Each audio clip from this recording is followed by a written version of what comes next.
പുതുവർഷ ദിനത്തിൽ അയ്യപ്പനെ തൊഴാൻ വൻ ഭക്തജന തിരക്കാണ് ശബരിമലയിൽ.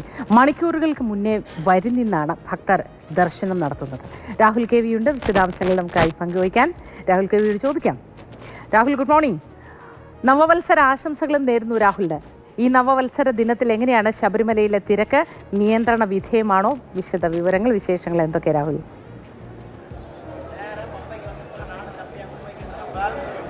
Moti, good morning. പുതുവത്സര ആശംസകൾ. സന്നിധാനത്ത് ഭക്തജന തിരക്ക് വളരെയധികം തന്നെയാണ്. ഈ പുതുവർഷ ദിനത്തിൽ അയ്യൻ്റെ അനുഗ്രഹം വേണം, നല്ല നാളുകൾ മാത്രം ഉണ്ടാകണം എന്ന ആഗ്രഹവും പ്രാർത്ഥനയുമായി ആയിരക്കണക്കിന് വിശ്വാസികളാണ് രാവിലെ തന്നെ സന്നിധാനത്തേക്ക് ഒഴുകിയെത്തിക്കൊണ്ടേയിരിക്കുന്നത്.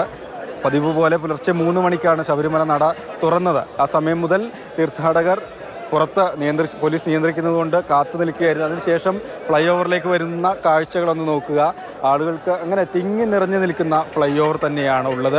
ഇന്നലെ 90,000-ലധികം തീർത്ഥാടകരാണ് അയ്യപ്പനെ തൊഴുതു മലയിറങ്ങിയത്.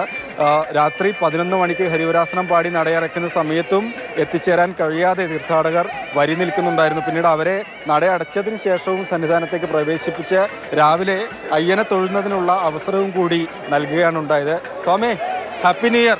Happy new year. തമിഴ്നാട്. ரொம்ப நேரம் நின்றுட்டியா வரியில? 12 மணி நேரம் ஆச்சு. 12 மணி நேரம் ஆச்சு. 18 மணி? 12. 12 பம்பையில இருந்தா? നല്ല സുഖദർശനം. ரொம்ப സന്തോഷം. സ്വാമി, ഹാപ്പി ന്യൂ ഇയർ. പല ഇതും അയ്യപ്പന് സന്നിധാനത്ത് വന്നിട്ട് ഒരുപാട് ബുദ്ധിമുട്ടാണ് ഞങ്ങളത് കാണുന്നത്. അത് ഒരുപാട് പറഞ്ഞത് നാട്ടിൽ നടക്കുന്നത് ഈ അയ്യപ്പ സന്നിധാനത്ത് നടക്കണ ഒരുപാട് മക്കളിനെ ഒരുപാട് വേദനിപ്പിച്ചിട്ടാണ് എല്ലാം നടന്നുകൊണ്ടിരിക്കുന്നത്. അത് നല്ലതല്ല ഇതിന്. ഇത് എന്താണെന്ന് ഒരു ഇത് പറയാണ്ട് നല്ലതിലും നടക്കില്ല. പാട്ടിൻ്റെ ഇതും ഒരു ഇതും ഇതാണ്. അത് ബുദ്ധിമുട്ടായിട്ടും എല്ലാം ഈ അയ്യപ്പ ഈ പാവപ്പെട്ടവരിനെ എങ്ങനെ നോവിക്കണതിൽ ഇത്ര ബുദ്ധിമുട്ടാ. Happy new year.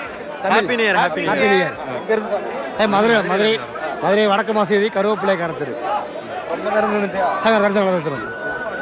പയ്യനെ തൊഴണം, നല്ല നാളുകൾ വരണം അല്ലേ? നല്ല നാൾ വരണം. രണ്ട് സ്വാമി ശരണം. സ്വാമി ശരണം. പുതുവർഷ പുലരിയിൽ അടിപൊളി ദർശനം കിട്ടി. സ്വാമി ശരണം. പാലക്കാട്. കുറെ നേരം നിന്നോ? ഇല്ല, വലിയ തിരക്കൊന്നും കാര്യമില്ല. നല്ല ദർശനം കിട്ടി. അടിപൊളി ദർശനം. അടിപൊളി സന്തോഷം. Happy new year. സ്വാമി ശരണം. ഹാപ്പി ന്യൂ ശരണം. അയ്യപ്പ ശരണം. നമ്മള് പദയാത്രയായിട്ട് പാലക്കാട് മൂത്താന്തറ കണ്ണകിയിൽ നിന്ന് വരികയാണ്. പുതുവത്സരത്തില് ഭഗവാനെ കാണാൻ അനുഗ്രഹം കിട്ടി. സന്തോഷം. ആഗ്രഹമായിരുന്നോ? അതെ അതെ അതെ അതെ, എല്ലാ കൊല്ലം വരാറുള്ളതാണ്. சாமியே சரணமையப்பா. இது 2026 புது வருஷம். ஐயப்பனை பார்க்க நான் வந்துக்கிறேன். எல்லாருமே நல்லா இருக்க வேண்டும். நேற்று சாமியை பார்த்தேன், இன்னைக்கு புது சாமியை பார்க்க போறேன். வாழ்க்கை தொடங்க போறேன். இந்த வருஷம் നല്ല കൂട്ടത്തില് പൂരാണ് സ്വാമി. ഇതിനാണ് എല്ലാവരിലും സന്തോഷമാണ്. ഇന്നലെ അയ്യനെ തൊഴാൻ പറ്റാതെ, അതായത് നടയടച്ചതിനെ തുടർന്ന് തൊഴാൻ പറ്റാതെ പോയ ആളുകൾ പോലും ഒഴിവുണ്ട്. ഒരിക്കൽ അയ്യനെ തൊഴുത് മലയിറങ്ങണമെന്ന ആഗ്രഹം കൊണ്ടാണ്. പുതിയ വർഷം പിറന്നത് കൊണ്ട് അയ്യനെ കാണണമെന്ന് തോന്നി. പുതിയ വർഷം നല്ല തുടക്കമായിരിക്കും. അങ്ങനെ എന്തെല്ലാം പ്രതീക്ഷകളോടെ വരുന്ന മനുഷ്യർ. രാഹുലെ, എന്താണ് പുതുവർഷത്തിൽ രാഹുലിന്റെ പരിപാടികൾ?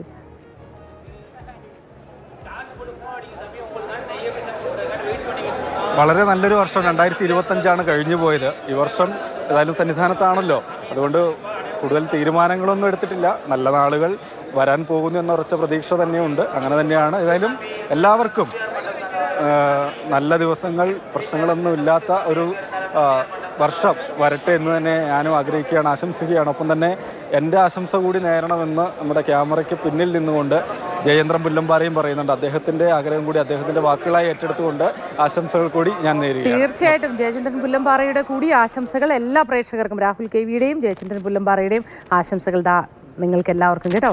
എത്ര സന്തോഷത്തോടെയാണ് എല്ലാ മനുഷ്യരും ഈ പുതുവർഷ പുലരിയിൽ നിൽക്കുന്നതെന്ന് നോക്കൂ. ഈ സന്തോഷത്തിന് ഒട്ടും മങ്ങലേൽക്കരുതേ എന്ന് ആത്മാർത്ഥമായി ആഗ്രഹിക്കാം നമുക്ക്.